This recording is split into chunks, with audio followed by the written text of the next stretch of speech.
Time ఎంత చెప్పండి? 2:15 AM. Good morning అని చెప్తా ఉంది ఇది. మనకి మార్నింగ్ కాఫీ ఎప్పుడు చేస్తే అప్పుడే గుడ్ కాదు, మార్నింగ్. మీరు నైట్ అని కాఫీ తాగుతారు, వేరే ఏం తాగరా? అది అయిపోయింది సార్. నా కోసం ఇది కాఫీయా? అవును సార్. నాకు అది ఇవ్వచ్చు. యాజ్ రెస్పాన్సిబుల్ సిటిజన్స్ మనం అట్లా చేయకూడదని చెప్పారు sir already. Okay okay sir. చేయట్లేదు. హైదరాబాద్ విశేషాలు ఏంటి సార్? ఎట్లా అనిపిస్తుంది మీకు హైదరాబాద్? సార్ నేను ఎందుకు వచ్చానంటే నా ఒక ఫిలిం రిలీజ్ అవుతా ఉంది, You అండ్ ఐ అని.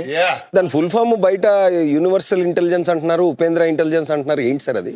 ఇదే సార్. అలా మాట్లాడుకోవాలనే పెట్టి అది అసలు first cinema come to theatre. అది మాట్లాడొద్దు అని. సార్ మీ టైటిల్స్, మీరు ఫస్ట్ నుంచి మీ సినిమాలు సార్ అన్నిటికంటే నాకు ఫేవరెట్ మీరు ఎందుకు అయ్యారో నేను చెప్పనా సార్? చెప్పండి. ఈ దేశంలో పెద్దోళ్ళకి పిల్లలకి పెళ్లి ఎప్పుడు చేయాలో తెలీదు, ఈ పిల్లలకేమో పెళ్లి చేసుకుంటే గానీ పొద్దుపోదు, ఈ పిల్లలకి పిల్లల్ని ఎప్పుడు కనాలో తెలీదు అని చెప్పారు సార్. ఎప్పుడో నిజం. పెళ్లి ఎప్పుడు మావాడంటే చీటింగ్ చేశాడు, చెప్పకుండా పెళ్లి చేసి చేసుకోండి సార్ పాండమిక్ లో పెళ్లి. అవునా?